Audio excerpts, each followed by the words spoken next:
There are thousands of people who have been displaced as a result of the war in Georgia. Tens of thousands, even hundreds of thousands if you believe reports. Among the unfortunate civilians caught in the crossfire in this conflict, a 12-year-old girl from outside San Francisco. Amanda Kokoyeva was in South Ossetia for a month-and-a-half-long visit with her relatives. She was with family members in a cafe, and all of a sudden, bombs were falling outside. A 12-year-old girl. She spent the night in her uncle's basement. She was able to flee to Russia, flee to the north, catch a flight home from Moscow. With us now, Amanda Kokoyeva and her aunt Laura, live with us from our San Francisco bureau. It's great to see you. Welcome home.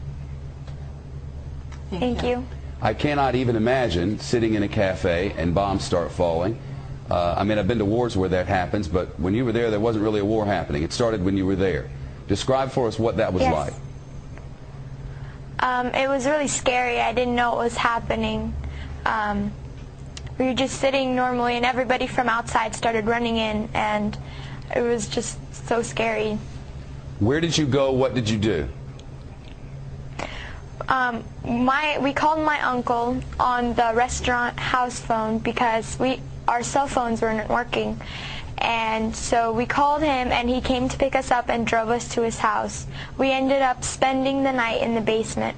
Were there bombs falling all the while? I didn't see any. But before I say anything else, I just want to say that I was running from Georgian troops bombing our city, not Russian troops. I want to say thank you to the Russian troops that were helping us out. Where is your family now, and how are they? Some of my cousins, aunts, and uncles are in North Ossetia right now, and they are safe. But my grandma and some of my aunts and uncles are still back there, and I don't know. We don't have any contact with them. I don't know if they're alive or anything. Wow, I know your aunt is with you. This I cannot even imagine. I mean, seeing a 12-year-old go through all of this, it must have been horrifying.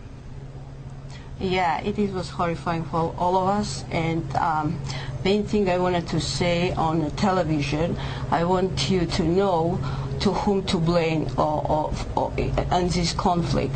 That's Mr. Saakashvili, who started this war, and Mr. Saakashvili, who is aggressor, and who in 2 days my people, Ossetian people, were killed and were bombed, and 2,000 people were killed in 1 day, and that's what I am against. I would never cut you off. Unfortunately, a commercial break will take us there in 4 seconds, whether we like it or not. I'll bring you back after the commercial. You don't want to hear that. I'll be right back with you.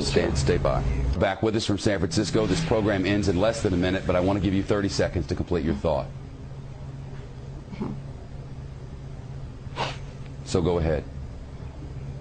Yes, my house is burned in South Ossetia, where I lived, and we can blame only one person, and Georgian government. I'm not blaming Georgian people.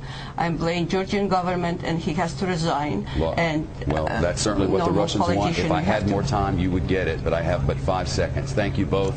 The young girl's a hero in San Francisco, and understandably, there are gray areas in war.